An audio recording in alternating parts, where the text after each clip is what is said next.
Hello everyone and welcome to the download from 24 IT Services. I'm back after a week off and my birthday. It was my birthday on Monday as well. We've got another brilliant show lined up for you today. We're joined today. I best switch to my in-room co-host today. Let me switch over to it. Where are we? Wayne Sables, local filmographer, photographer. You do much more besides as well, don't you, Wayne? Yeah, but I love filmographer. I'm totally stealing that.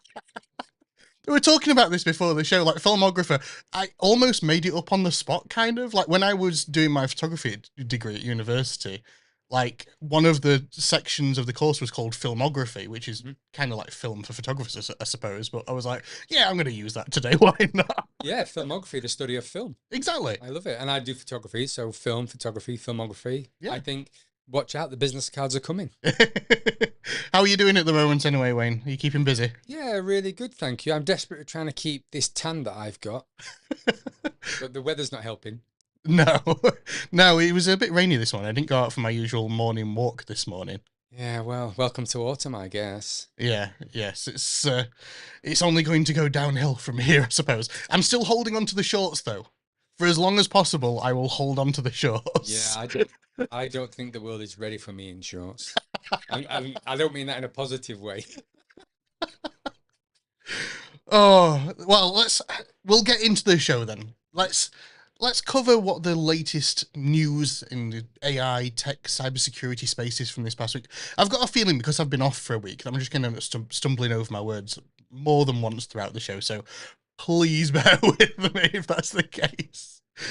So, news story one for this week. WhatsApp this past week were forced to release a relatively urgent patch to a new zero-click vulnerability. The security flaw could have allowed an attacker to trigger the processing of content from a URL that they provide onto any target device. Zero-click in this instance, of course, means that the user would require no interaction with their device to be able to launch the attack.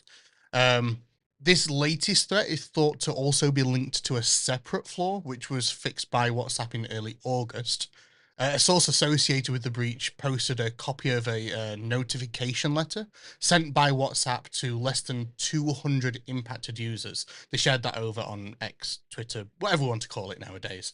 That their device data, including messages, was most likely compromised. So if you haven't received that message, more than likely you're safe. WhatsApp have released new security patches for iOS and Mac, which were specifically being targeted in this instance. However, no threat group has actually claimed responsibility for the attack. So I suppose the question for yourself, Wayne, is with multiple vulnerabilities being addressed in such a short space of time, do you think that this is a lack of security testing on the part of Meta and WhatsApp? Or is this just really highly determined hackers who are targeting specific individuals, do you think? I mean, it's a really interesting one, isn't it? I mean, it could be a combination of both, I guess. But I just think that, sometimes with the race to the top with software and all these new things that are coming in, that maybe sometimes testing is not as stringent as it should be, or that, we're too quick to get things out. But then, of course, there's the user trust issue at the end of it. I mean, WhatsApp, it's a little bit worse for WhatsApp, isn't it? Because it bills itself as encrypted messaging. Yeah. It's safe, use our platform. And then actually it turns out that thankfully only 200 or so people, it's not that safe for, really. No. I mean, not thankfully for them. No, and I suppose it can, like you say, it can be a little bit from both sides. There are highly determined people who are specifically targeting people who they know have Apple devices and Mac devices who are more than likely signed in across one or both of those devices at any given time. Yeah, and I think, like, I was thinking about this, like, what's the benefit of stealing somebody's messages that says, make sure you pick up milk on your way home? But actually, I suddenly realized that a lot of businesses are using WhatsApp now. Yeah. So I just ordered some new kit that's coming. Yeah. And I specifically remember that when I ordered it, it gave me a WhatsApp link to kind of go, any questions, please WhatsApp us. So I guess that's the motivation, isn't it? Yeah, and for people who are targeting specific individuals. They could be targeting senior leaders in businesses, or the whale targeters, people will call them, where they're specifically going after those high profile individuals that Yeah, I mean, they're missing a trick. Just put a kiss cam up. We'll be fine. That seems to do the trick these days. apparently so. You know. Apparently so. That's Yeah. one way to get them out of their position anyway. Yeah, well, I just think it's really worrying actually, because you know we're so connected to our devices and our Yeah. technology, and you know we have everything on there, and that actually that yeah, it just makes me question a lot of things sometimes, because I use WhatsApp. I use it. Yeah. I don't have it on my MacBook. I took it off my MacBook because for me it didn't quite sync up properly. So I'm in certain WhatsApp groups for Yeah. work or whatever. I get a message on my phone, and then you know, a nanosecond later, I'd get a message on my Yeah. Mac, and then on my iPad. So I only have it on my phone, just because of the annoyance of multiple things. Yeah, and not only that, I suppose for yourself, when you're editing and stuff like that, you got your headphones on, you could be partway through editing a timeline, and all of a sudden, drink sort of thing. Yeah. It's like a little bit Throws you off-putting. Well, I'm actually in the middle of a project where everybody's remote. It's the first Yeah. time I've really done this. Everybody's in different parts of the country, so we're doing an edit via WhatsApp, which is yeah, it's a learning curve. I don't think I'll replicate it in No. the future, but it is a learning curve. Yeah, yeah, it's a challenging one because, as you kind of said previously, is it that these people aren't doing enough security testing on this platform, or is it that they're highly determined? But it goes back to a topic we covered a couple of weeks back on the podcast when I had our very own Mike on the podcast, and we talked about the McDonald's cyber threats that had been taking place recently, where someone was able to access all of the data of people who had applied for jobs there around the world. And it's like, well, yeah, maybe you should have done some independent security testing on these sort of platforms first before you launch them to the public. Yeah, 100%. And I think sometimes, you know, when we try and have the race to the top with technology, we end up with a race to the bottom, don't Yeah. we? Because, you know, I don't need WhatsApp updating every week. Like, I'm happy for you to give me one every couple of months and then roll out 3 new features in Yeah. that update. I don't need, you know, instant updates. Yeah, take that extra time to make sure Yeah. that it's perfect and secure and Well, everything. you know, iOS is a classic example, isn't it? Like with Yeah. the new one, I'm desperate to try it. I'm desperate.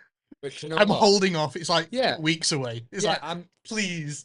I'm happy to wait. I'm not going to download the beta version and with the bugs. I'm Yeah. happy to wait for it. You know, it'll come out, and I know there'll be a couple of teething problems, but it will be Yeah. nearly perfect. And the teething problems will be so minor that it won't really be an issue. Yeah, and more than likely they'll get patched very quickly Yeah. once people start to report them. And Yeah. that's part of the reason why they do the public beta, so that they can try and get feedback from people.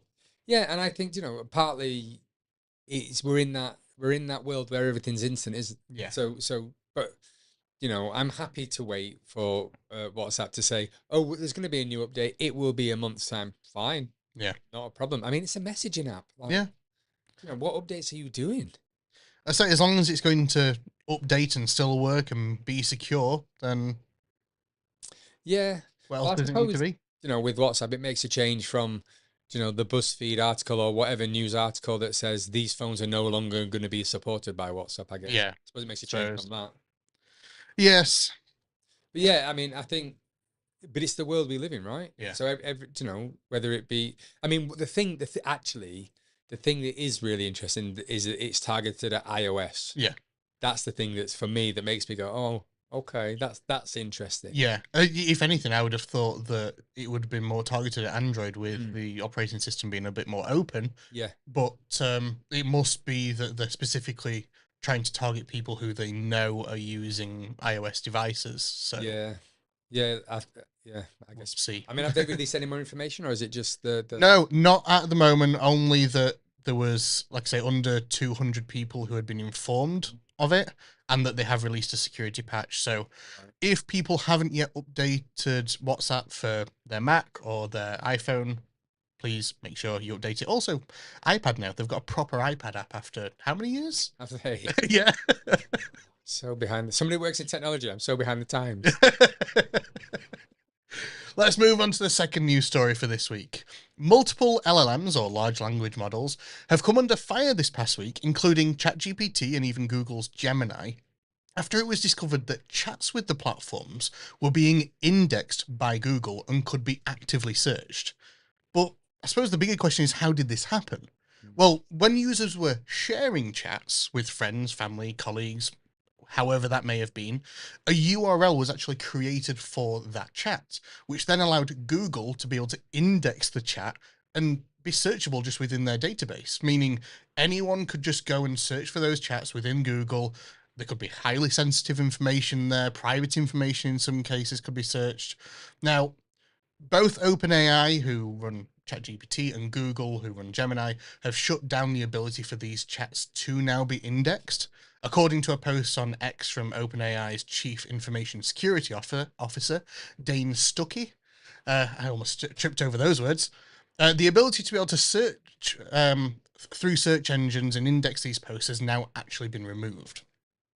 Dane said, ultimately, we think this feature introduced too many opportunities for folks to accidentally share things they didn't intend to.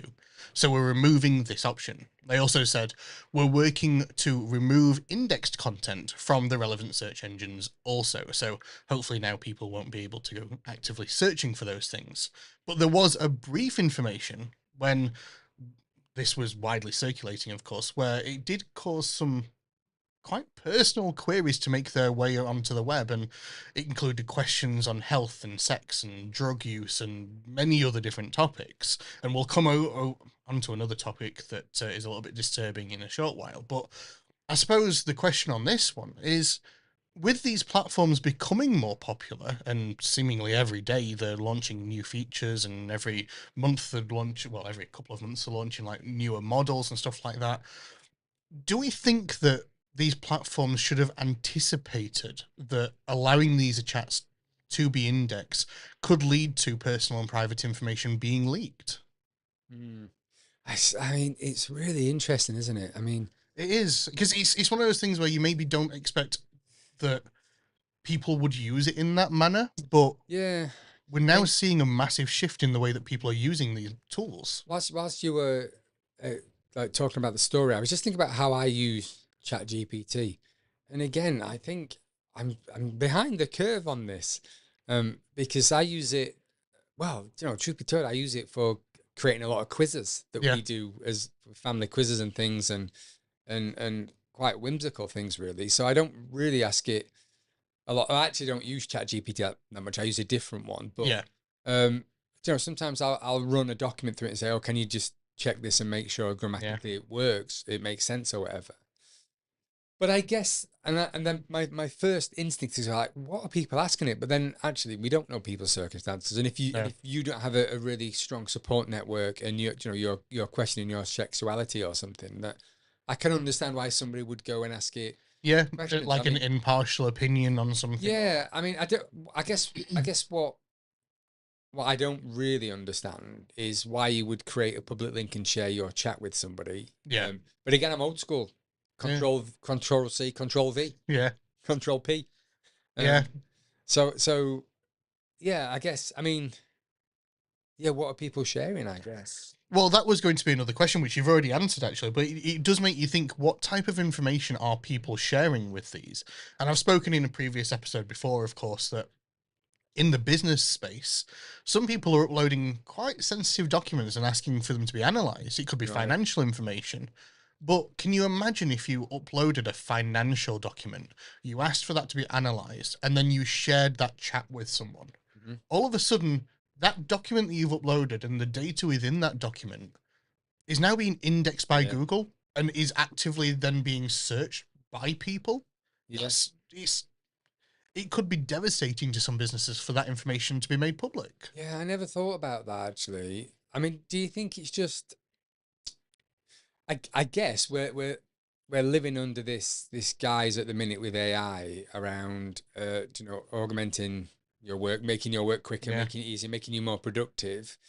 Can you analyze this document? But I think actually, analyzing financial data is quite important that we don't give AI that job. Yeah, or do it in a way that's more secure. Yeah, So but by default, ChatGPT allows its model to be trained on information that you give it. right. Whereas other solutions like Microsoft Copilot are ring fenced within your business silo. So only people who have access to your documents and have access to your data, and even then a particular person within your business can only access what they need. And like, if they don't need financial information, they don't have access to financial information. They can't ask Copilot to be able to report on financial information because they don't have permissions for it. Yeah. So I think people need to understand how to use these tools more And securely. yeah, and I think it goes back to the fundamental thing. Once you upload it, is it yours? Mm, Is it your information? And I'm like, listen, I was born in the 80s, so I grew up with, Alex the Kid and those kind of things. So, yeah. Whereas I try and embrace technology, I am also somewhat skeptical of it Yeah. in many ways. So, I I generally try not to upload things that are too kind of personal, or I try not to upload things about my business that might be sensitive data, really. But Yeah. a lot of my work is visual, so and I Yeah. store that locally anyway. But And I suppose in your industry, like you say, maybe it could be used for idea generation in some instances. Maybe it yeah, can be used for, like you say, checking a script or something like that. Or yeah, and actually, now you said that, I have used it for checking scripts yeah, actually, which again, doesn't feel that sensitive. But if you're about to, I mean, not me obviously, but if you're yeah. about to release the next, Avengers, and you put the script in ChatGPT, you can bet £5 that will end up being leaked somewhere. Oh yeah, You know, you can so, guarantee. I mean, there's been enough Marvel films been leaked on the internet when someone just left a script on a like park bench somewhere. yeah, So yeah, absolutely, people absolutely. will try and find a way. Yeah, absolutely. So I just think that we need, because everything's moving so quick, Yeah, and parts of it are really exciting, especially with the AI and yeah, some of the things it can do, and things it can promise. But equally, I just think we just need to take a step back and go, right, let's just have a think about this. All right, it might take me a couple of hours to do this job, yeah, but actually, at least then I'll have an understanding of what it is, rather yeah, than throw it in Chat GPT. But in terms of AI, it's really interesting, because like I'm doing this remote project, and one of the artists have threw the comment out the other day, and I'm sure you can imagine my face. They went, "Oh, we'll get AI to do that bit," oh no, and I just kind of went, "Mm-hmm. We could do, or or not. we could just do it. Like, Yeah, why don't we just actually shoot it and yeah, make it, look like it's meant to look, and do it as near as we can in camera, and we'll just make our job a bit easier." Because no, it's brilliant. I've tested it. It's great. I've got a unlimited subscription. It's brilliant. I said, look, fine. Honestly, let's go with it. Like, if you think it's that great, we'll go with it. And I got the call the other week of going, it's just not working. I was like, oh, really? That's interesting. Okay, well, plan B. it goes beyond. I mean, that's one instance within your industry, but there's been instances in other industries where people are now using AI to be able to write code for Yeah, applications yeah. and stuff like that. And the reality is, yeah, AI can probably do some of those things, but it can't do so with the knowledge of the professional who has been doing this for years. Yeah, and I also just think that there's pride in learning it, Yeah, and then when you're troubleshooting, knowing where you might need to look, or which part of the code you kind of go, okay, the yeah, issue's here. I think that knowledge, that we're really in danger of losing it, and I guess you can equate it to kind of the skills trade. yeah, Like now, I don't want to go too far, but like now in the world, we're having a big drive around physical trades, yes, because we have a lack of physical trades, because we've automated everything, yeah, and absolutely has its place. Of course, it has its place, but not at the kind of the idea that we lose that skill, exactly. really.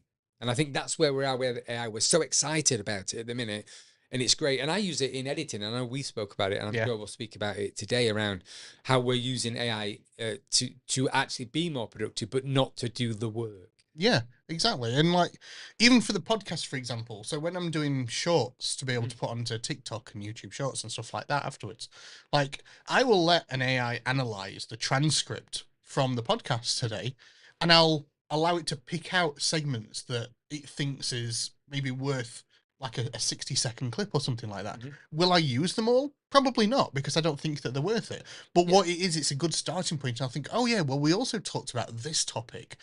Let's try and find that timestamp, and I'll use that timestamp to be Mhm. able to talk to put a clip together. And there's lots of really good uses for AI, but there are also considerations that Yeah. should have to be made around the usage of AI, let's say. Yeah, I think especially within the editing world, AI subtitles are a really brilliant addition. Yeah.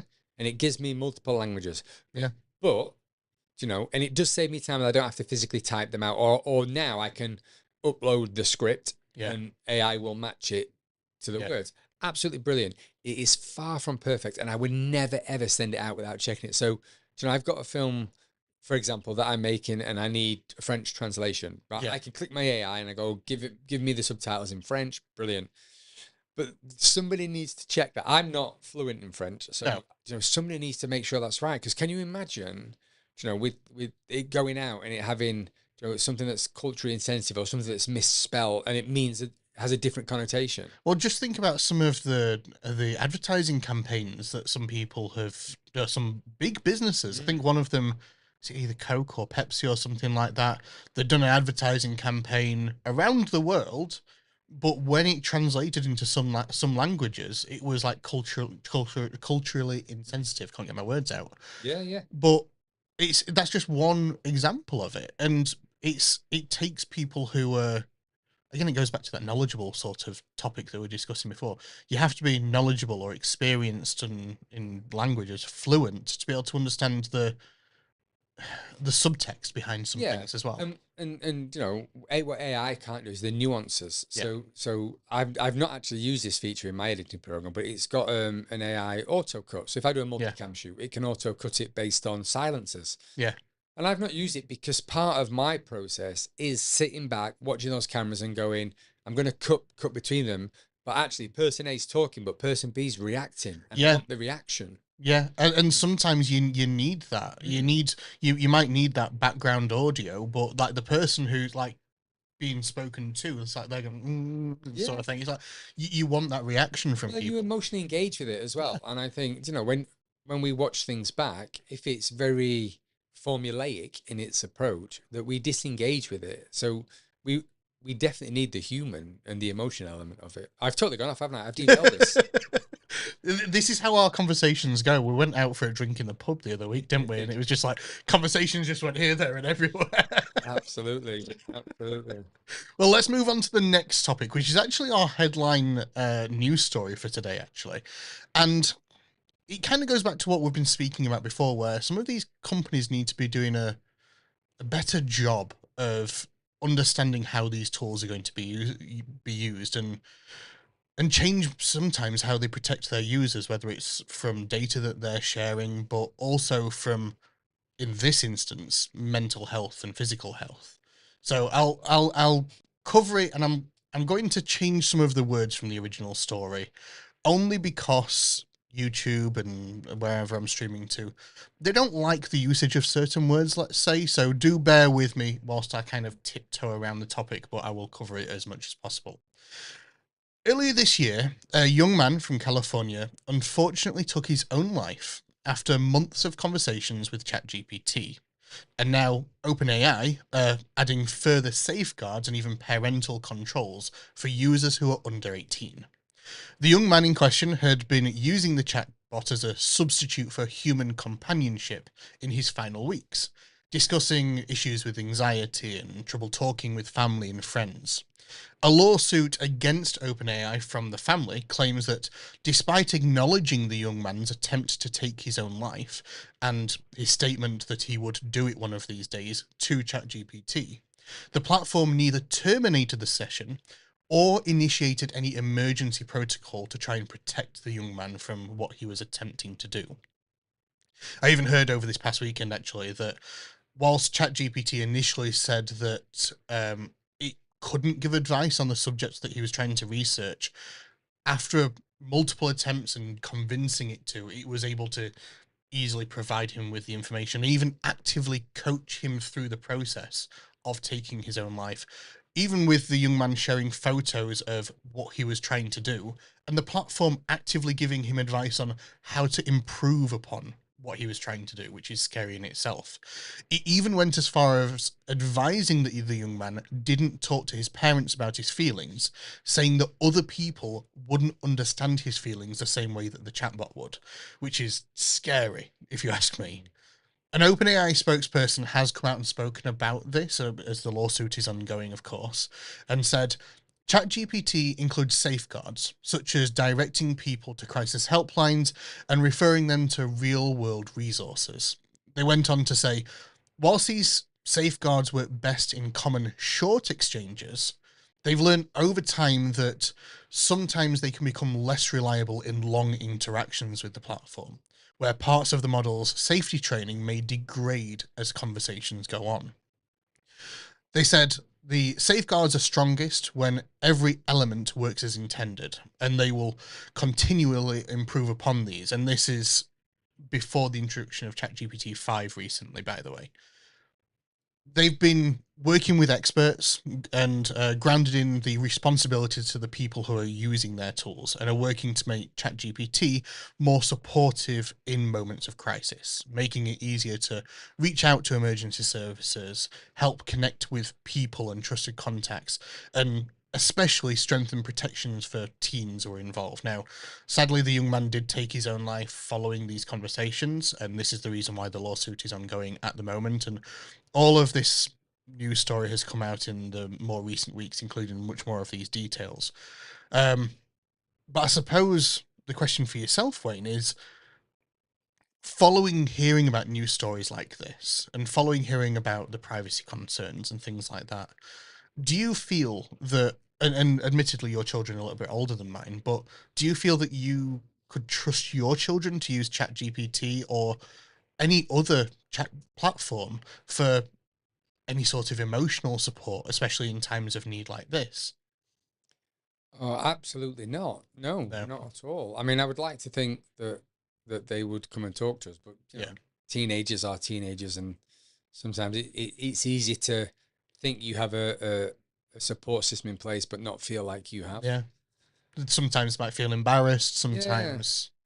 yeah. I mean, we're really open with our children. We talk about kind of taking ownership, and actually, once you acknowledge there's an issue, or you address it, that embarrassment is short term, and then we can Yeah. work to a solution. But thankfully, we've never, in our house, we've never had this come up really. But I think I can't help but thinking, and obviously, it's devastating for the family, and, Yeah. and my heart absolutely goes out to them. But I just can't help but thinking that this was a matter of time with these language learning models that, Yeah. you know, like they're so vast and they're used by so many people that how can they possibly regulate this? I think what, from the news headline, it seems that in the first instance, the learning model did what it was meant to do, and Yeah. not actively encourage, and not, and can try and shut it down, but to be able to convince it To do to otherwise. do otherwise, I think Yeah. is really terrifying, Yeah. actually.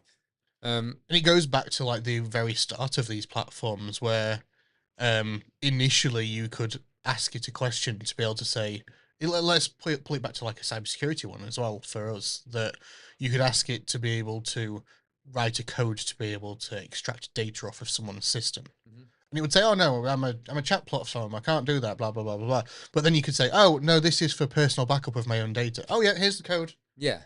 It's like So there again, needs to be more safeguards in place for those yeah, systems. 100%. And when it goes back to the beta testing phase, why are they not testing this?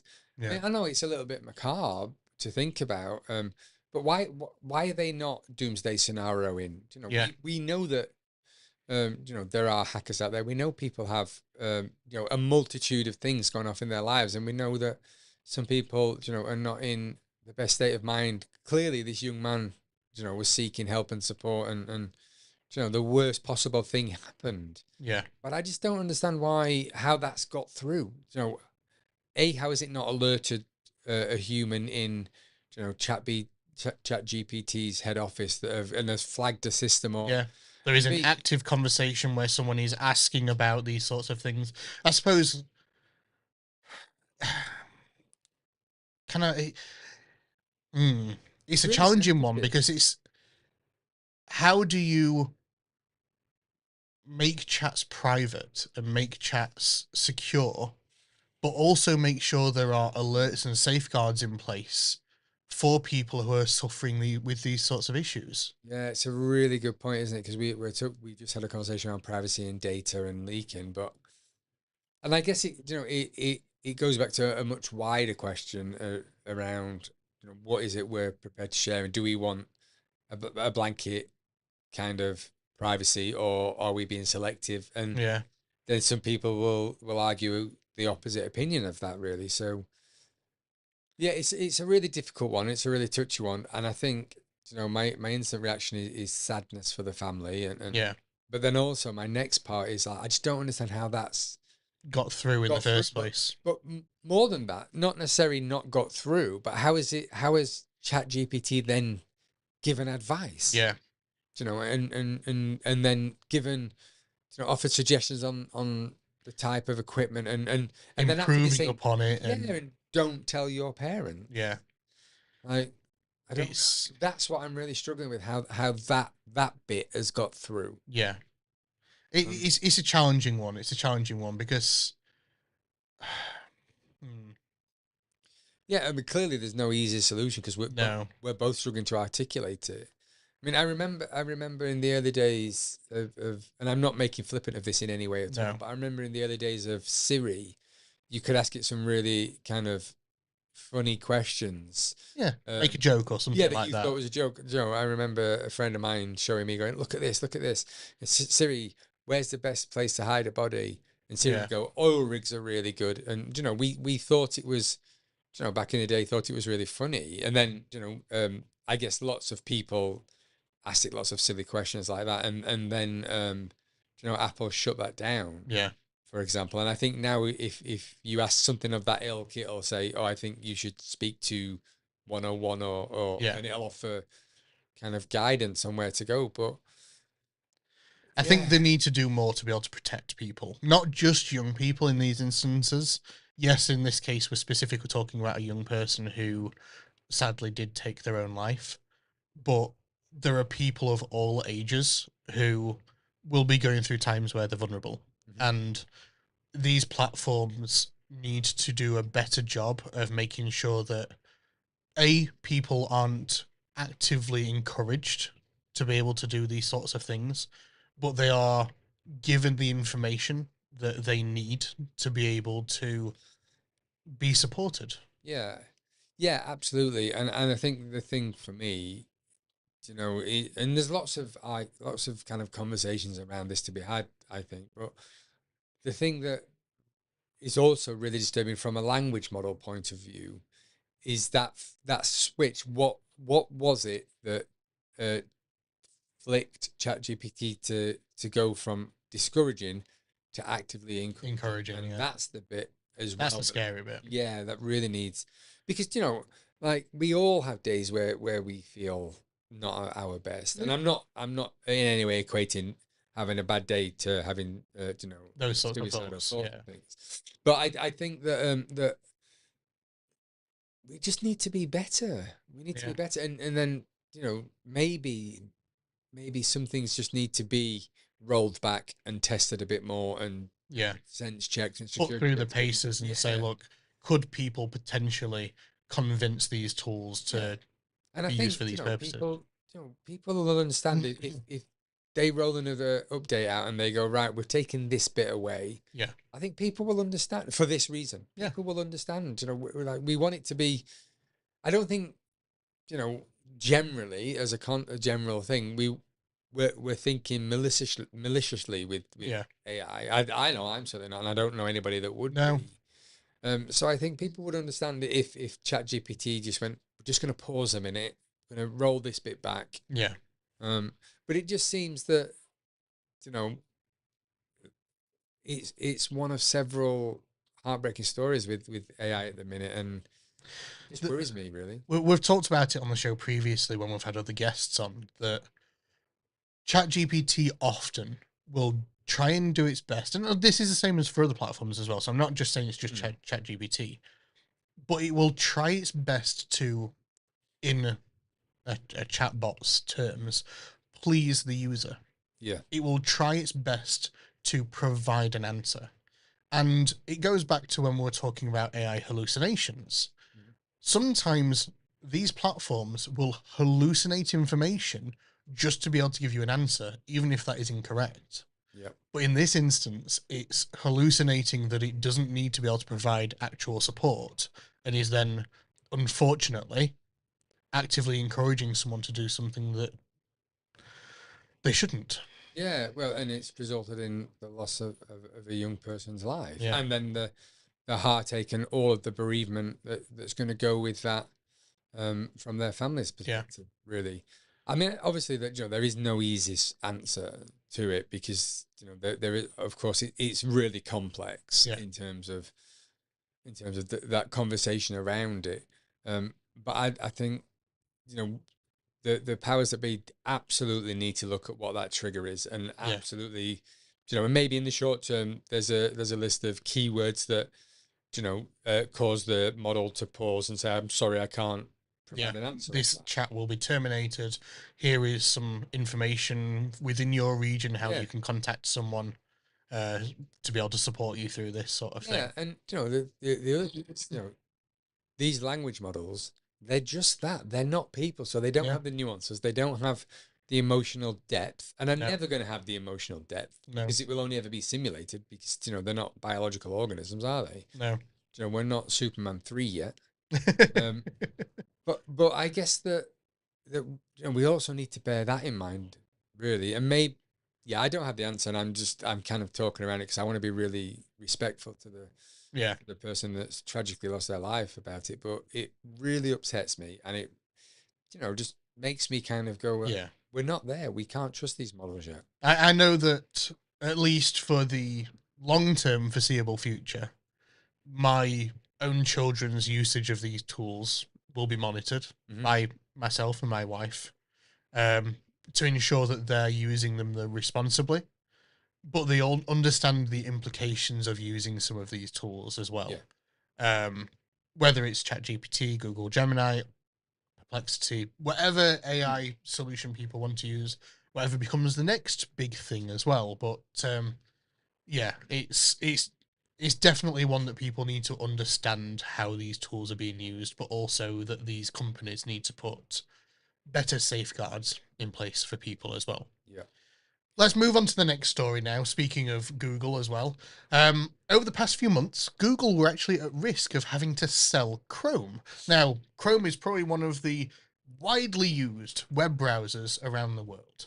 I know that for the longest time, the joke is that if you bought a Windows machine or a Mac, Internet Explorer, or now Microsoft Bing, not Bing, Edge, Microsoft Edge, or Safari on a Mac, were basically used as tools to download Google Chrome. It sounds funny but that was really the case. Yeah. Google Chrome has become one of the most used browsers around the world, and Google were actually at risk of selling that, and also the Android operating system, and also losing some of their major partnerships in an antitrust case where they were being seen as monopolizing the market, let's say. Now, yesterday, a judge ruled that Google will not have to sell off Chrome, and will not have to sell off Android, and will not be forced to kill deals for search engine defaults with Apple devices and things like that. However, they will be forced to share their data with rivals in an attempt to open up competition in the online search space. Meaning that search engines such as Bing, DuckDuckGo even as well, which I know that we both use, Wayne, could soon be using Google data to be able to recommend your search results.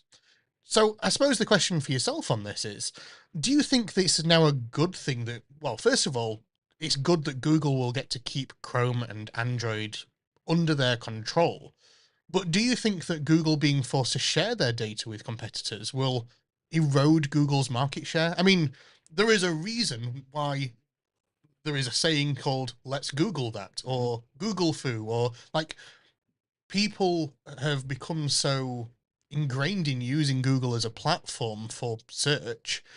Do we think that them being forced to share their data will drastically erode their market share? Probably not. really, because we're so ingrained in using it now that Yeah. actually I think those that don't use it, those that don't currently use it, will get better search results, I imagine. So I actually stopped using Chrome about 2 years ago. Yeah. Because I was a little bit concerned about how much it knew about me and what it A lot is the answer to that. Yeah, more than me. And then I read an article somewhere that about Safari kind of having massive improvements. Yeah. So I switched to Safari, but I use DuckDuckGo as a search engine because I just like their ethical policy, and I'm trying to be a little bit more mindful of things like that. But weirdly, I still have Google Chrome installed on my computer. Yeah. Even so, and there's only one instance recently where I've used it, and which was I was uploading something to Vimeo, and it was a large file. It was a film for a client, and Safari kept crashing, saying, "Oh, Google's using too much." Compatibility issues is a big thing with these. Saying Vimeo is using too much data or something. Yeah. So it kept shutting it down. So I had to jump onto Chrome to upload it, which was just went uploaded. Yeah. It was fine. So that's frustrating. So I think those that are not on it are probably going to stay where they are. Yeah. If Safari don't fix those little bits, then I guess I can see people moving across. But yeah. Honestly, the only time I've really kind of questioned it is when I'm searching for products, maybe. Yeah. Oh, I need some materials or I need some equipment. I'll probably jump across the Chrome and do an alternative search. Yeah. To see if I'm getting the different results. Yeah, like the same prices and that kind of thing. Yeah. But other than that, I've not really missed it. But I don't think it'll erode market share. I mean, they're so big. I mean, they're the second. What are they? The second richest company in the world, or something? Something like that. Well, isn't it something like Apple, Nvidia, Google are up there? Right. Yeah, they're within that sort of range. You know, let's say. Like in the big scheme, what are they going to lose? Like a couple of billion, maybe. I think the bigger risk to Google now in eroding their market share is AI tools, ChatGPT and like Perplexity. Well, it's the fossil fuel debate, right? Yeah. So fossil fuel when we had solar and wind energy and sea energy, and when that started coming online, everyone said it would be the death of fossil fuels. Well, what happened? The fossil fuel companies bought wind farms. Yeah, they bought solar farms. Exactly. So, and we're seeing that now with Google. Yeah, they're including AI search overview results in Google search results. Yeah. So that these guys are really clever at kind of going, look, if what is it? If you can't beat them, buy them. Yeah. So exactly. That's all they'll do is they'll incorporate it and they'll get market share from that. So I'm not. Yeah. Although that's now then impacting visits to websites. Yeah. People are now Googling questions and stuff like that. You basically using Google like a chatbot. Yeah. And which it will become.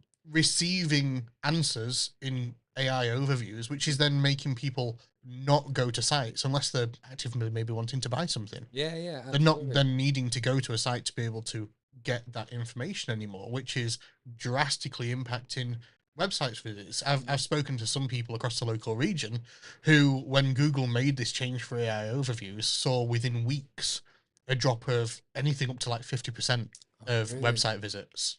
Well, I guess where it'll impact Google then is when people are buying ads and AdSense, or maybe it won't. Maybe they'll buy more. Maybe. So, although if you listen to Elon, he's just going to start integrating paid advertising into AI search results. Yeah, I try not to listen to Elon. Really? That was a scary story that I spoke about a couple of weeks back. Don't listen to Elon on anything. No. I think, I guess what it will do is it'll open a new paid model, won't it? So actually, instead of Google ads, you'll pay to be the clickable link in AI search ads. Yeah. Yeah. I don't know. I mean, there's always an opportunity, and they'll find it and they'll monetize it, and they got to make it profitable at the end of the day. Yeah, I mean, I think Google might already be a little bit profitable. I'm not worried about them. No. But anyway, let's move on to the next story for today. And this is actually a breaking news from this morning. Jaguar Land Rover have said production and sales have been severely disrupted following a major cyber attack. The car manufacturer, owned by India's Tata Motors, shut down systems after becoming aware of issues affecting its global operations. They have said that they are working at pace to restart operations across its retail and production sites. However, the company stressed that at this stage, there is currently no evidence that any customer data has been stolen. Of course, this is breaking news just from the past couple of hours. We don't know any more information about the type of attack, the extent to which they are impacted, and how long it could potentially take for them to recover. Hopefully, we won't have another M&S month's worth of recovery to happen. But we will continue to monitor this news story and we'll report back in a future episode once we've got any more updates on it. The final bit of news for this week, though, Wayne, is, as you know, 24 IT Services, headline sponsors for this year's Doncaster Business Awards. The finalists for the awards will actually be announced tomorrow, live on Doncaster Radio with Bruce Edwards. Now, if any businesses who are listening across the local region have entered this year, tune in live tomorrow morning, 8 a.m. on DAB and digital via their website, mobile app, smart speaker, anything that you can get to be able to listen to Doncaster Radio. 8 a.m. to 9 a.m. they will be announcing the finalists for this year's Doncaster Business Awards, which will take place on December 11th. And of course, we'll be there celebrating with everyone who's finalists and winners on the night as well.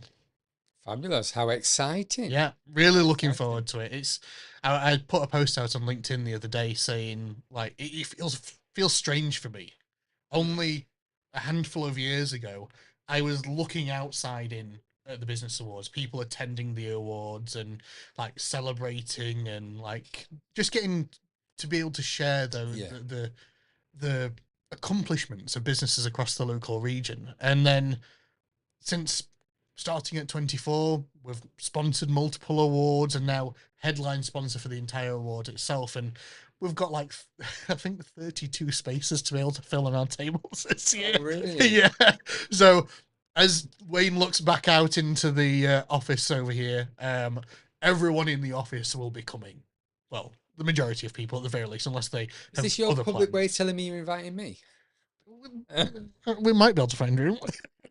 That's not my decision. Not my decision. I think I've only been to the Doncaster Chamber Business Awards once, and I went as a guest actually. Yes. With a charity I work with called Active Fusion, and do you know what? It was a really wonderful night. And yeah. Actually, for me, this might be a little bit controversial. The night wasn't really about the awards. Actually, for me, it was really about all those businesses just getting together, celebrating, and just kind of sharing with each other. And that very rarely happens, doesn't it, in business? That lots of different businesses get together. And it... At that point, people aren't competitors. Yeah. They're not competing with each other, even if they're finalists for the same category. They're not competing with each other. Just to become a finalist deserves being celebrated. Yeah, and it just felt like a really lovely environment and a really lovely atmosphere. Of course, you know, the awards are the icing on the cake. Yeah. But it was, the Chamber Business Awards, I think it's just a really, really nice supportive space. So that's going to be exciting. Biggest and best in the region. Oh, is that right? Are they the biggest? Are they the biggest chamber awards in the region? Yeah, I didn't realize that. Biggest chamber awards in the region. I think. Oh, wow. About twice as big. Don't quote me on that. I think it's about twice as big as the next nearest awards in the region, in terms of the amount of people who attend. Well, what a credit to the businesses in Doncaster, eh? Yeah, I say we're proud to be able to headline sponsor this year and just be a part of celebrating those amazing accomplishments. So what was it that made you guys want to be a headline sponsor then? Because you've had quite a journey, right? Well, yeah, we've grown a lot over the last 10 years. So 24 itself, we won the Small Business of the Year in 2014.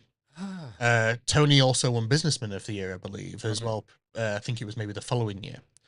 But over that time, we've worked with hundreds of businesses throughout the local region. And they've supported us to grow to where we are now. We're now a team of like 53, I believe, as of this past week. And how many spaces have you got? 32. Oh, okay. But we also have 3 offices, and one of them is an international office. So not everyone will be able to make it across. Yeah. But people within the local region will be able to attend. And if we have more than enough interest, I'm sure we'll be able to accommodate, let's say. Yeah. There will be some guests, I'll put it that way. Hang around the door. Yeah, exactly. But yeah, right, for us, it was our way of saying thank you to businesses across the local region who have helped us grow to where we are today. But also to then celebrate the accomplishments of all of these businesses across the local region as well, like on the biggest stage of like our local region. So, no, we're really looking forward to it. We're really looking forward to celebrating with people as well. And yeah, finalists announced tomorrow morning. So looking forward to seeing who's the finalists in all of these. How many is there? Like 18 plus categories, I believe, something like that. So yeah. And where can we hear it again? On Doncaster Radio? Doncaster Radio, 8 a.m, DAB and digital. Looking forward to that. Yeah. Let's move on to our 24 tech tip topic of the week. I almost stumble over my words every single time I say that. So this week's tech tip topic is, what is a VCIO? Now, I suppose the bigger question for people listening is, what is a CIO before we even talk about a VCIO? I literally had that question. Yeah. I can tell it was on the tip of everyone's tongue. What is a VCIO? So a CIO is a Chief Information Officer. It's a full-time executive, let's say, who would act as your business's expert in all things technology, data, security, and much, much more as well. They lead businesses' technology growth. They usually are found in like larger enterprises who will have a dedicated CIO in place full-time. However, you don't often find CIOs in small to medium-sized businesses. And this is where a VCIO comes in. So a VCIO, or Virtual Chief Information Officer, provides services to, in our case, to all of our customers to kind of be their go-to person for all things technology and guidance and helping their business succeed from a technology standpoint. They can help with like IT guidance, cybersecurity guidance, even working on IT and budgeting and different things like that, without these businesses having to hire a full-time executive, which many of these businesses of these sizes actually wouldn't need. So, for example, our VCIO works with businesses to understand what their growth goals are, how they operate, how to help them steer technology in the right direction to support that business growth and help them to achieve their goals and improve productivity. But it goes beyond that simple strategy and development. They also work to support businesses with IT budgeting, vendor management, even negotiating with third-party vendors on behalf of the business to ensure that they get the best value from the products and services that they use. They also work with businesses to ensure that they're kept secure from increasing cybersecurity threats, but are also compliant with standards such as Cyber Essentials and Cyber Essentials Plus, or on the data side, ISO 27001. They can even support with future-proofing businesses with innovations that will keep them up to date with the latest technologies and make them market leaders within their industries, including, for example, the implementation of tailored AI and machine learning and automation solutions to improve productivity and efficiency. It all comes back to, at 24, we're more than just about IT support. IT support can sometimes be thought of, oh, they're the person we phone up if the printer's not working or something like that. For businesses who work with 24, it's a partnership. With a VCIO supporting businesses as a critical part of their operations, we're working to try and help a business succeed more than just supporting them. Of course, the support is a part of it. If you'd like to find out more about what the VCIO service is, including some examples of how a VCIO could support businesses in a range of different industries, we do have examples of these in this week's article on the 24 IT website. It can be found at 20-4.it/insights, or clicking the news and insights section at the top of the page. And I suppose for yourself, Wayne, something like a CIO or VCIO probably wouldn't be a service that you'd probably find useful in your day-to-day within your industry. Relatively small team and all, I suppose. However, I know that for yourself, keeping up to date with the latest technology is still really important to you. I know I'm constantly tagging you in things and showing you new products and Well, I things. guess you're my VCIO then, aren't you, in that sense? Yeah. Hey? No joke. I once sent Wayne a photo of my gammy mouse. Yeah, he was like, okay, I might need to buy that. It's literally in my bag right now. I've done it. What else have I done with cameras? Yeah. Stream Deck, should I say? Loads of different microphones. I've got my little mics here that Oh, you we've. got your Holylands. Yeah. Yeah. So I keep tagging Wayne in things, and his response is usually, "You keep wanting me to spend money." I know. I think you work for the technology company, to be honest with you. Like, you know, I dread going to my accountant because she goes, "Oh, which is your AJ section?" Yeah, yeah. It's ridiculous now at this point. We've I think even you looked just at told like me now. Kickstarter campaigns and stuff like that of like Yeah. different like products that are coming soon and stuff I think before you're as just well. my own technology troll. That I think that's part of it. That's part of it. Like But even to the fact that we're both on the same upgrade cycle for our smartphones, aren't we? So yes, we've had that conversation. yes, I'm due to upgrade mine very soon. In fact, that's probably a news topic to itself. Well, The announcement of the next iPhones is next Tuesday, I the believe. 13th. I thought it was the 9th. Is it the 9th? Oh, it's the 9th. Then they go on sale the following week, don't they? Yeah, so what usually happens is that they will announce them on a Tuesday, pre-orders will go live on a Friday, and then they will be available to the masses Well, usually a week or two after that. Not quite the order of things. Apple announces it. AJ texts me and says, I'm ordering this one. Friday, then he texts me with a confirmation saying, I've ordered this one. And then I log on and order my version. Yeah. And then I get a message because AJ's always gets his before I get mine. I think that's how it worked last time, if I remember rightly. That's how it works every time. Yeah. Eh? So I'm looking forward to it. My iPhone, there's nothing. I was looking around for it then. It's filming me. Wayne's using it as a camera. That's how much I use my phone. I use it for literally everything, including a webcam, apparently. Yeah, and it puts a really good tan on you as well. Yeah. It's not that you've been on holiday. It's just the camera's adding a tan on. Maybe I need it. I look so pale compared to you. It's got the Barbados filter. I haven't been to Barbados, but it's got the Barbados filter on. Yeah. Yeah.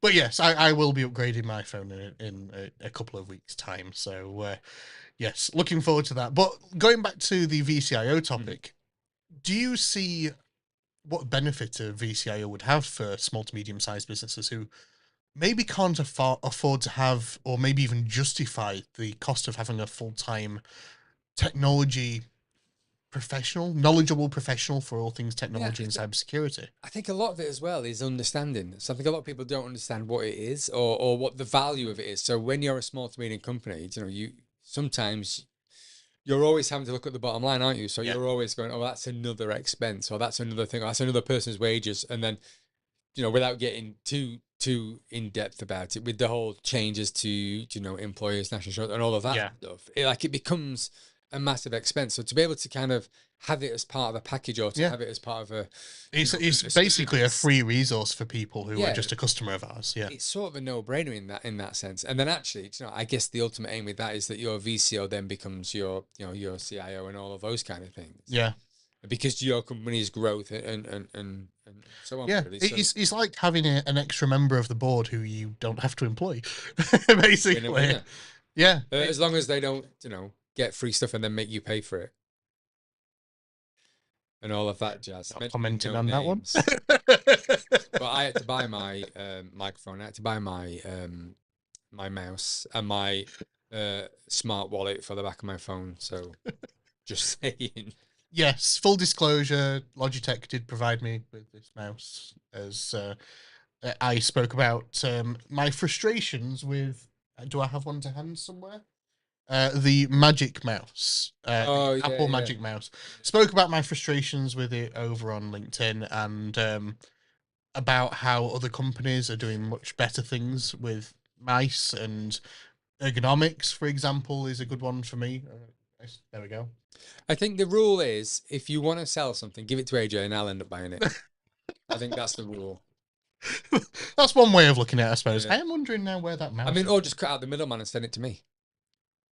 Yeah, but would you share it with everyone and be able to be like... Yeah, I'm definitely not a LinkedIn for AJ. But yes, so going back to the topic for this week, yes, VCIO, it's a unique service that there's not many businesses out there that offer a VCIO service, so especially in the local region as well. And this is just an extra resource that we're providing to our clients to help them grow through technology. So if you want to find out any more, that's over on our website, and we'll be happy to book you in an appointment with people. Yeah, get on it. Click the link. Don't ask ChatGPT what it is. Ask AJ. Yeah, exactly. There In you go. fact, Ask AJ.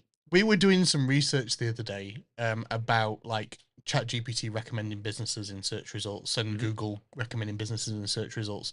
And I asked it a question about recommending IT providers, and we showed up as a source. Oh, really? Okay. Well, at least he didn't recommend somebody else. Exactly. At least we were the ones being the source for the information that they were providing. Well, that's a good outcome. Can you imagine if it recommended somebody else? That'd be awkward. That would have been a little bit embarrassing, but it goes to show the amount of information that we have on our website as resources available for people to be able to find out information, let's say. So there you go, you see. Yes. There you go. Let's move on to the last segment of the show for today. Wow, we've been going for an hour already. Sarah, if you're listening, Wayne's encroaching on your record time for the longest podcast. Well, in my defense, you've done most of the talking. We've had some good conversations as well, so I think that's probably helped.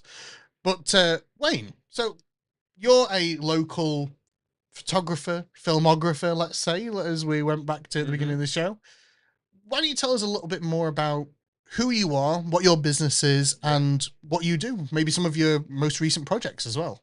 Yeah, so like super brief, I have a background in theatre and dance. I was a professional contemporary ballet dancer for about 10 years, where I got really interested in film. So I'm a self-taught filmmaker and photographer.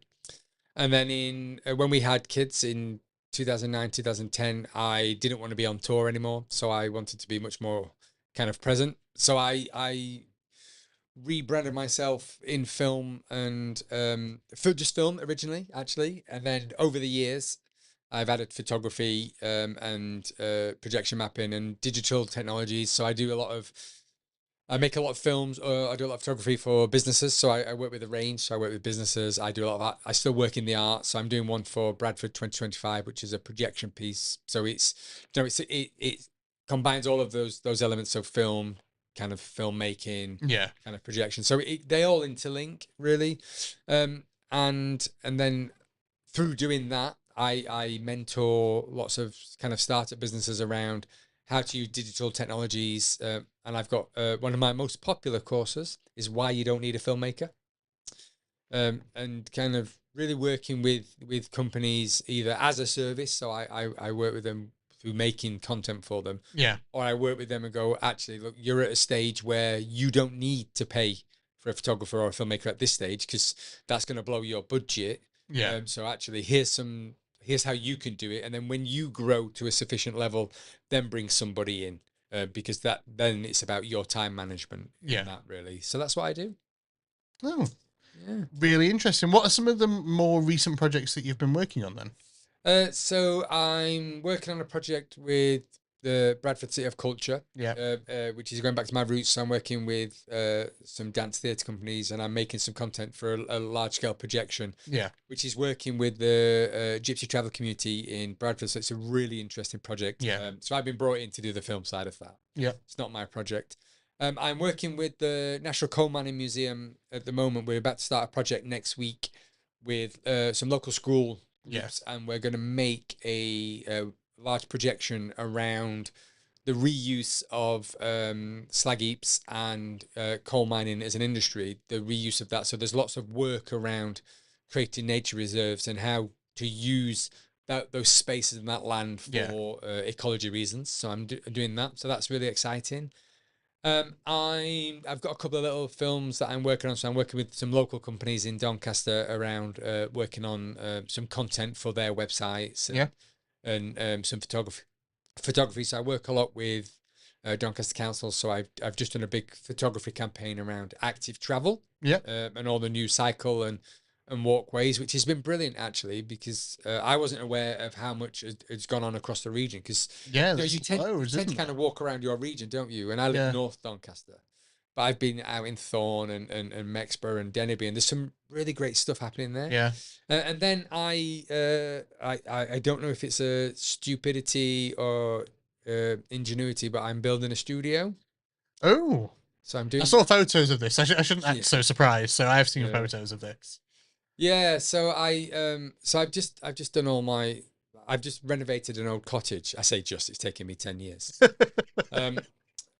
And I had this little bit of a dead corner, and I thought, and it just got loads of rubble in it. And I thought, oh, well, obviously I've got to move it. And I thought, oh, do you know what? I'm going to build a little office. Yeah. And I over anticipated how big it was.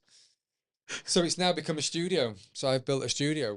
Wow. In my garden, which is wonderful. And I put my skylight in on Monday, and I've got my bifold doors to put in. So there's lots of natural light in there. So yeah, so I'm looking forward to doing that. I'm looking forward to kind of. What spaces are you hoping to have available in the studio for you to use then? Yeah, so initially it was going to be kind of an office space and an editing suite. Yeah. Where I can have my full setup and not have to keep putting it up and putting it down and it be a permanent space. But because it's a little bit bigger, I'm going to kind of maybe have a little. I get really lonely, AJ, when I'm on my own. So I think I'm going to have some kind of hot desk in there. So just you know, people can just come in and sole traders can come and hang out and just kind of have a chat and just build a little support network. And then there's space to do product photography if I need to do it. Yeah. And then there's a secure storeroom where I can store my kit and all of that stuff really. So it's TV on the wall for conferences. Yeah, absolutely. Get my film somewhere to put my film posters because I'm not allowed to put them in our house. Just they don't fit the vibe. I'm not allowed to do that with caps anymore. I know, I've seen them. I've got caps everywhere. I would move my camera to show people. I'll have to take a photo of it again. Yeah, I look at them now, and there is a few. Oh, weirdly, he's got a Logic cap there. Look at that. I've got two. There you go. I've got two. Yeah, there's one on the top shelf and one on the shelf underneath. There you go. Yeah. So I'm kind of getting on the tools and building and putting roofs on and talking to building supplies and buying materials and measuring stuff and all of that. So does that mean we're going to do a podcast in your studio at some point then? 100%. There's space for it. Yeah. A lot of it, a lot of it's also kind of like reclaimed. So somebody gifted me this old oak desk that I'm going to like send down and reclaim and restore. Sorry. Yeah. And so I'm hoping it'll kind of have a really nice kind of creative feel. A mini Apple is what I'm going to call it. Yeah. Doncaster Apple Store. I can just imagine it now. Yeah. So again, happy to furnish it with products. Yeah.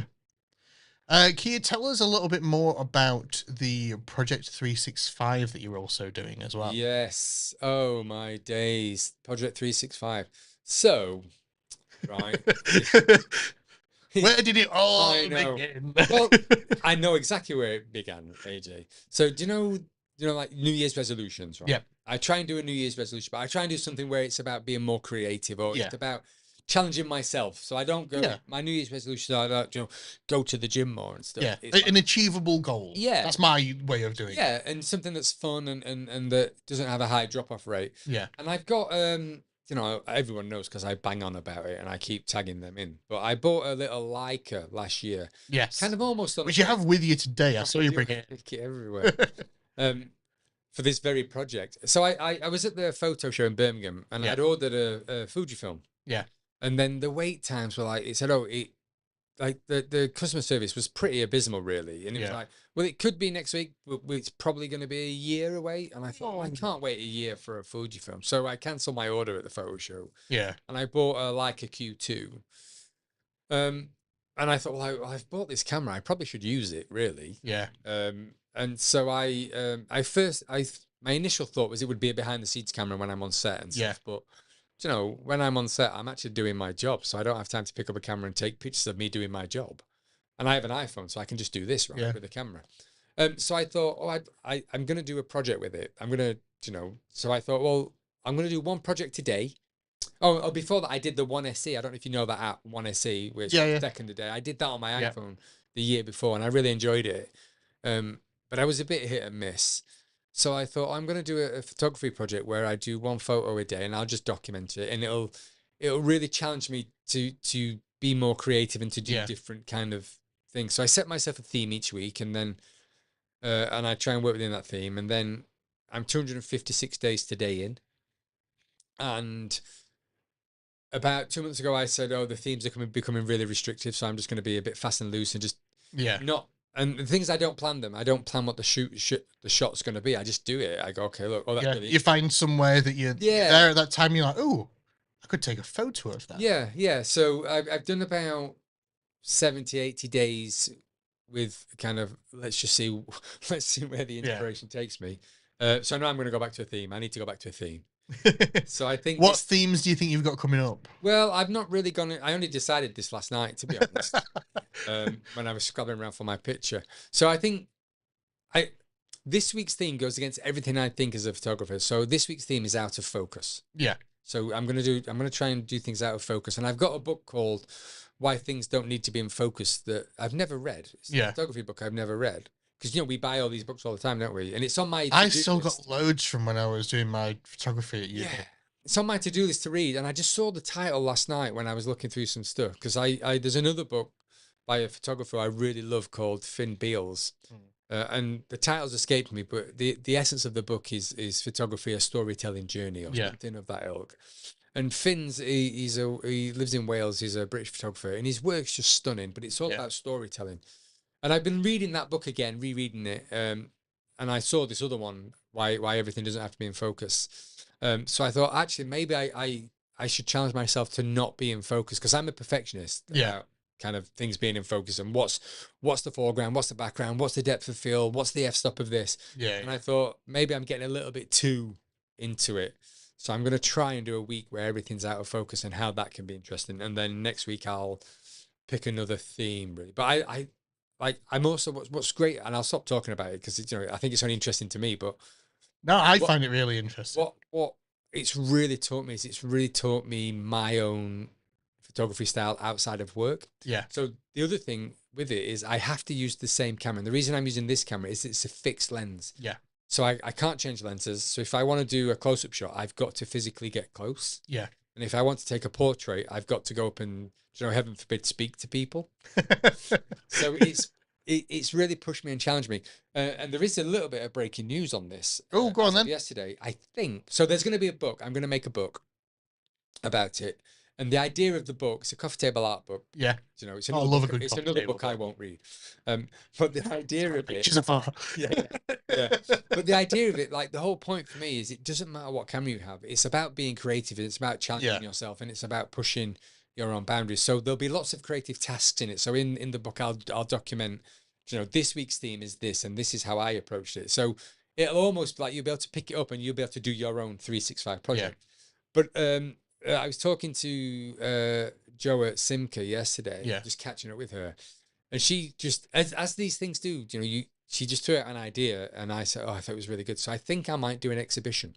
Oh, at the end of it. So I that would be really interesting. Yeah, as well. so I have a photography exhibition where, and there won't be 365 images. There'll be you disappointed me now. I was thinking, how could we fit 365 photos in an exhibition? Yeah, but there will be kind of an outtake. There'll be like a little book and an outtake book in there, but all 365 images are on my website. Yes, every image. So every day I put the images up on my website, and some I think are all right, some are are not, and some you look back on them, you're like, oh, we should have done that instead. Yeah, but then I also think some of them are really about the process of doing it. So some of the behind the scenes that you've done on some of these photos, like seeing the setup behind them as well, has been really interesting to see. Yeah, and so I've tried to do product photography with them. I've tried to do street photography. I've had a week a theme that where I go, all right, I'm going to put myself and do the things that I don't want to do. Yeah, because make myself feel really uncomfortable for a week, which was horrible. but it taught me lots of things, so that's always good. Yep. And some of them are my own style that I like to work. So I really love like doing the everyday objects. So one of my favorite pictures is a wheelbarrow leaning up against the wall that I saw in somebody's house, and I love it. Oh, I think I remember seeing that. Yeah, it tells a story. I really Yeah. like it. Nobody else likes it, but I really like it. This is the thing. Sometimes there is this sort of like unspoken story behind images. Yeah. And yeah, sometimes it is left open to interpretation, but other times you can really tell the story from it. Yeah, and there's another image that the hardest thing is choosing which one I'm going to do. Yeah. You know, I've just taken an image on my way up here and I really love it, but it's in focus, so I can't use it. But you've got like on your second floor, on your stairway, yeah, you've got 3 giant window panes that overlook lake, and it's literally, it frames it beautifully. Yeah. It's a really great image. So I will post it, but like I said, I instinctively put it in focus, so I can't use it. And for me, that's one of the things that I like. My background, I did a lot of architectural photography. I did a lot with glazing companies and stuff like that. I did a photo shoot for Hilton in London once upon a time. And I've just saying, we will stay there for free, won't we? If they want to take some pictures. If they want to put us up and do another photo shoot, we'll do. Yeah, okay. Just why not? Just putting it out there. Or there's a Hilton right down at the race course. We'll stay there as well. Yeah, and I'm just saying, Doncaster Business Awards is coming up, and if you wanted to dual promote it, why not have some photos taken for people who are staying for the awards? I mean, just to clarify though, I'm not taking pictures for the room. Like, no, the room is part of the package. Yeah. Yeah. To take some photos of the venue. Yeah, sold. I'm in. Yeah, do you know, Doncaster Race Week. I did a week on architecture. It's so hard, architecture photography. It's really hard. It is. And and also the challenges of having a fixed lens is really great, because I realized I got really comfortable doing really like close-ups on a zoom lens. Yeah. And the shot, and it it fits the purpose for the project I'm working on. But I realized that I was a little bit of a photographic hermit. Yeah. And I needed to be a little bit more kind of open to having conversations and being challenged. Step out of your comfort zone again, absolutely. sort of thing. Absolutely. And you've also done some other behind the scenes. I know at one point, and I haven't seen you using them recently. Yeah. The Meta Ray-Ban glasses. Yeah, I'm thinking. What's the story behind that? I think I might sell them, Really? Yeah. I think they're great. Like, they're not great, actually. They're not. They're all right. They do what they need to do. I turned all the AI features off them. Did you? Yeah, because I'm sick of getting notifications in my ears. Yeah. Like, and I'm like, oh, just stop talking to me. Oh, God. And then also, there's this great new feature. So there's some great features. Like, if you're partially sighted, there's some really great features. Yeah. There. But like, there's this one feature, and it's super annoying. So you can't just say, glasses, what am I looking at? Which I'd be fine with. You have to say, hey, Meta. Oh. And I'm not saying that in public. I'm not doing it. Like, it's weird. I'm 45. It's weird. At least with other things, like with smart assistants for the iPhone, I won't say her name because she's tuned to my voice and she's being a camera at the moment. Yeah. Or for Alexa as well. Like, at least when you say those names, it feels a little bit more natural. But shouting out Meta or in the computer, it sounds like you're on Star Trek. Computer. Yeah. But there's got this feature called What Am I Looking At? And it's a great feature. Yeah. But then I go, why are you telling me what I'm looking at? I'm looking at it. Yeah. I can see that it's the Royal Opera House, or I can see that it's the Mansion House. So there are some good things. I mean, what's really useful, if I'm honest, is that when I'm on set and I can just click it, because I've turned the, because you have to say, hey, Meta, record. So I've turned that off. I just click and record. It's just like click or hold, isn't it? Click for a photo, hold for a video or something like that. That's really useful when I remember to wear them. Yeah. If I'm honest, if I'm totally honest, what I use them for most at the minute is sunglasses. Really? Yeah, absolutely. Because I can't work out where I put my actual Ray-Ban sunglasses, so I use my Ray-Ban Meta. Brilliant. So I'm like, for what I use them for, they're all right. Like the behind the scenes, they're good. The quality is not great. No.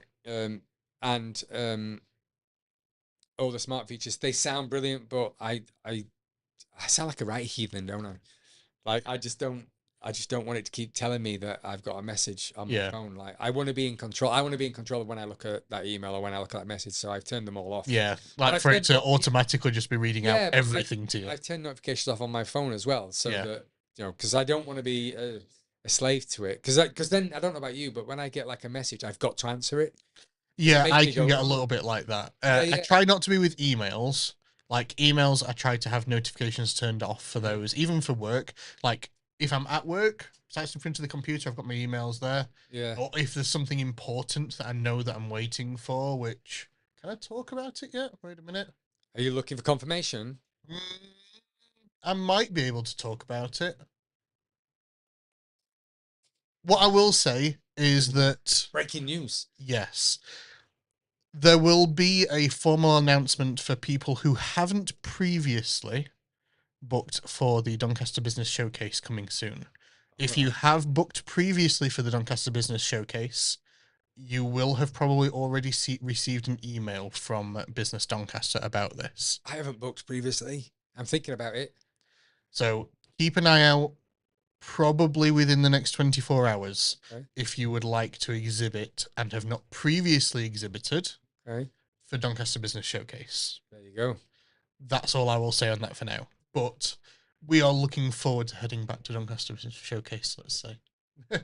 I mean, you are the most unsubtle person in the world. I say the same Might thing. we see you there? Yeah, definitely. Okay. Might we see you there? Yeah, Oh, okay. yeah. I'll Will we not be able to miss you? I am hope. Well, again, we have this hasn't been confirmed. I am hoping for a similar location to where we were at this last year's event. This we haven't had that guaranteed. It's first come first serve. What I will say is that I was responding to emails on my birthday on Monday because I was wanting to make sure that we got in as quick as physically possible so that we could Taking one for the team. yeah, I could try and get the best space possible, let's say. And again, we won't have that confirmed. It will be months before we even find that out. The biggest story here, AJ, is are we getting our rubber ducks this year? Well, Next year. I think I might bring the ducky back. Really? Yeah. Where is my ducky? Is he on the shelf over here? I'm gonna go off camera a minute. Well, I'll keep you entertained while AJ is off camera then. Like there you go. He is literally looking for his rubber ducky. I can confirm as well that this was not in the bath. He didn't go into the bath to get it. No, it's not even a rubber ducky. It's a plastic 3D printed ducky. Oh, I'm not even in frame. There we go. There you go. And are you bringing those back? I probably will, Nice. Yeah, people enjoyed them last year. And they also, someone took a handful of them and they just ended up in random places around the event hall.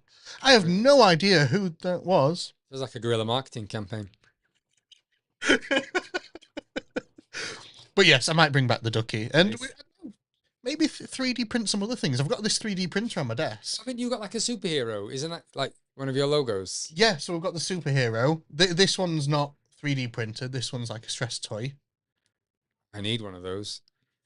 And we actually, apart from the ones that are in the office for people who work here, we don't have any of them. Which they don't need because they don't get stressed. Well, there we go. We're very chilled atmosphere here.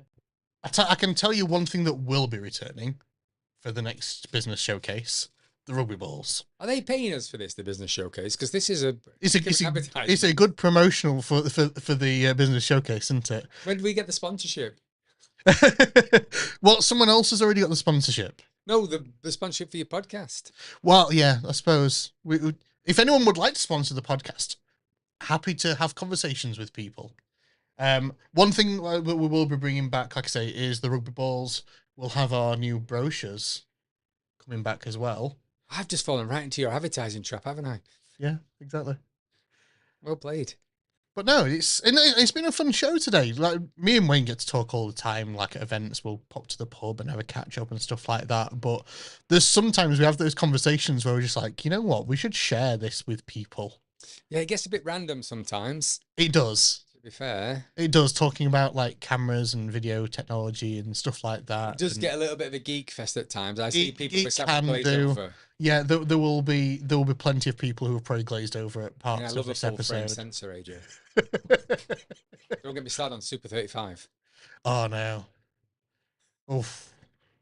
That's a different podcast. It is. That's a completely different type of episode. But no, it's been good having you on the show today. Thank you for sharing about who you are and what you do, and also talking with me about my random AI and cybersecurity topics and things like that. Because sometimes when we talk about cybersecurity or when we talk about AI, yes, they can sound like interesting subjects, but once you start to get into the depths of them, you can see people's eyes glazing over. But part of the reason why we try to have different people on from throughout the business community is that we want to get people's perspectives on these types of things, especially as we've found new news stories on different things, and we have, like we say, topics on Jaguar Land Rover today. Like, yeah, that's breaking news. We don't know a lot about it yet, but before the show you were saying, oh, is there anything that could affect the owners of these sorts of vehicles? Because I may know someone who could be affected if that's the case. It's like, well, at the moment, no. But we get to be able to share these sorts of news stories. And when we talk about things like the ChatGPT and that young man, for example, like, these are important stories that people need to be aware of. People need to be aware of these dangers, of these risks. And it's good to be able to share our perspectives on these as well. And I try where possible to be able to make the questions relatable to each guest that we have on. I know that not everyone's going to be super technical, let's say. I mean, I've been working in technology now for 15 years. Bleeding hell, I'm starting to feel old. So I don't look that old until I take my hat off and then you can't see any hair. So yeah, at least you've been able to keep your hair, haven't you, Wayne? Yeah, but it's changing in magnitude of colours, let me tell you. If I had any men, would probably be the same. But no, thank you very much for coming on to the show this week. I suppose I'll catch up with you again in the not too distant future. And for everyone who's been tuning in today and catching up with the recording, whether it's on LinkedIn, YouTube, we're also on Facebook as well, although we're primarily LinkedIn and YouTube. Hopefully you've enjoyed the show today. Hopefully you've enjoyed the discussions and have learned something as well today, which is part of what we try to be able to accomplish. Thank you again, Wayne, for coming onto the show. And for everyone else, I will be back again next week with another new episode. I believe I know who's going to be the guest next week, but I need to double check with them to make sure that they are still available. They are a very busy person in the local region, but they won't have to travel very far if they are coming on to the show. I'll put it that way. But thank you again, Wayne. And for everyone else, I hope you have a great day. See you later.